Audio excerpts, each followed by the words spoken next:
The White House versus the Fed, Trump versus Powell. Is Powell cutting rates the way he should? Is Trump right on this issue? Let's dig into the dual mandate and see what it really says about whether or not Powell should be holding steady, tightening, or listening to President Trump and easing. Today on Altimetry Authority. Let's talk earnings and favorite pastimes. So let me just say, earnings Wall Street. It's 2.5x because their compensation goes up. Wall Street's wrong again.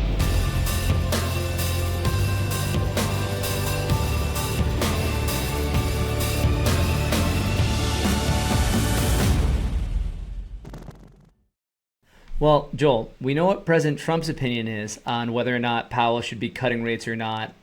The data seemed for a while like it was painting one story in terms of whether or not Powell's right to stand his ground.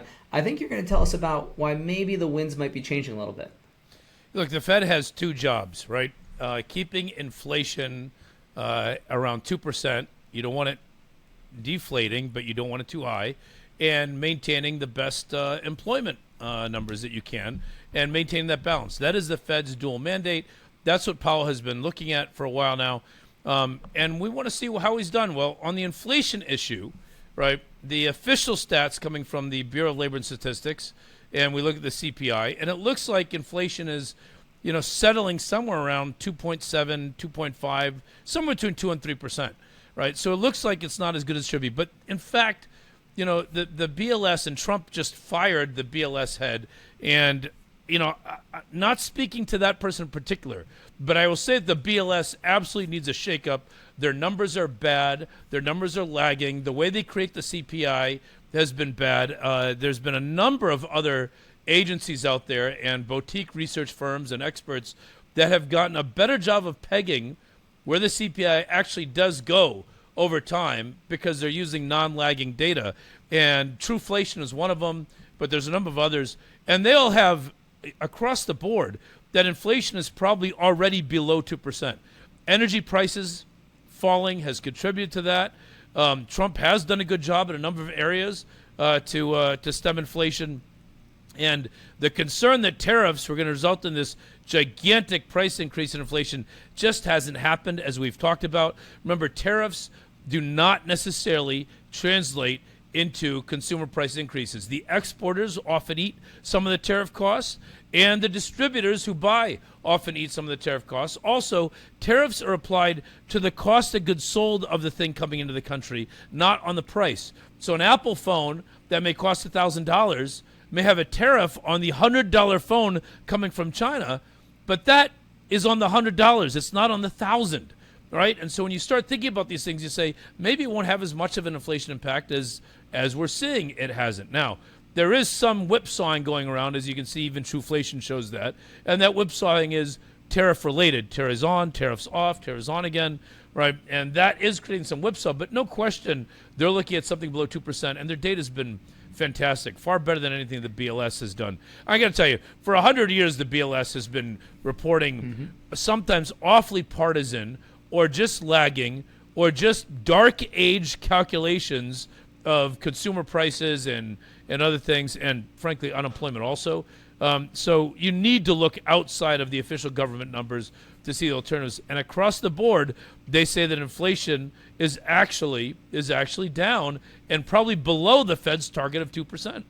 Now, if we look at unemployment, this is where we have some interesting issues. And why I say interesting, because depending on what outside boutique you might use, all right, everyone knows that there's some amount of pressure, right?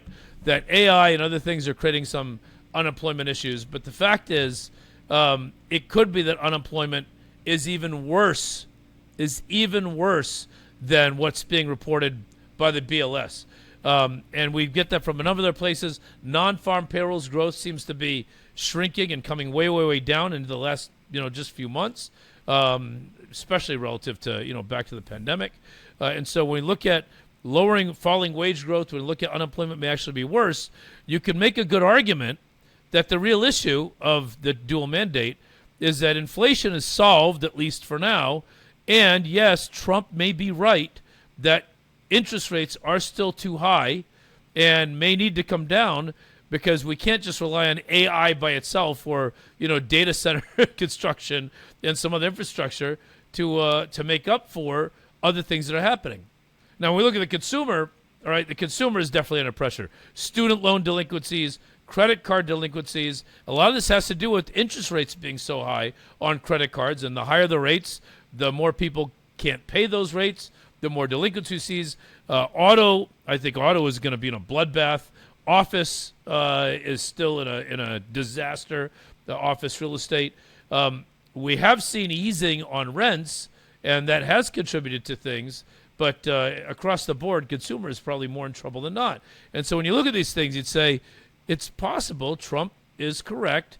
And the dual mandate that Powell's looking at has Powell in fear of inflation too much, but when the actual data and the stats say inflation has been tamed.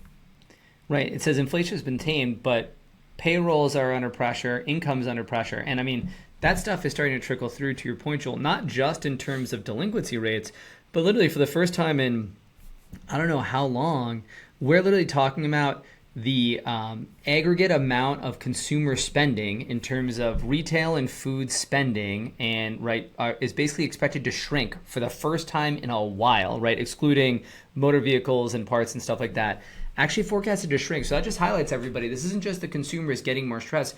The consumer is actually cutting their spending, and part of that, probably to your point, Joel, is a trickle down from what's going on with payrolls and everything else, and the higher interest rates that needs flexibility, right?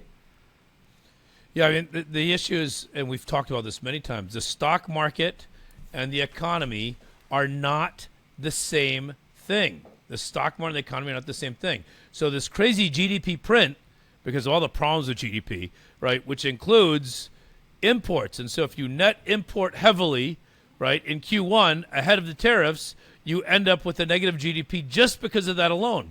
And then when that inventory gets used up, and because there's tariffs and you don't have all the inventory coming in, all the imports, you look like you have a much better print. So when you really look at the last 4 quarters, you are seeing a steady decline in an adjusted GDP number, a GDP number that actually matters, not the GDP that is published. Then you see actually a steady decline in that. And when you couple that with the pressure on the consumer and other areas, you'd say, all right, I think there's a good case to be made that Powell should be cutting rates, and probably should have already, to be perfectly honest. His fear of inflation from tariffs, I think, is overly fearful, and he needs to pay attention more to these other things. So we think that the core inflation numbers are much lower, and the unemployment rate and other employment and economy issues are more problematic, and that all spells that the Fed should lower rates. Now, will they? We run audio forensics on Jerome Powell specifically every time he speaks.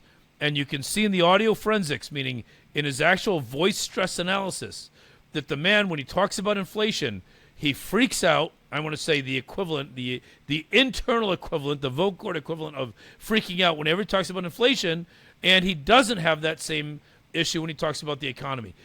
We're hoping he's starting to see the data that we're seeing, and not just the official BLS data, which is so problematic, but looking at all of the sources of data and saying that things may be a bit in trouble. And the stock market cannot be a barometer of the economy, because the stock market is market weighted so heavily to tech and to the big companies. It doesn't reflect what's going on in the overall economy anymore. It really doesn't.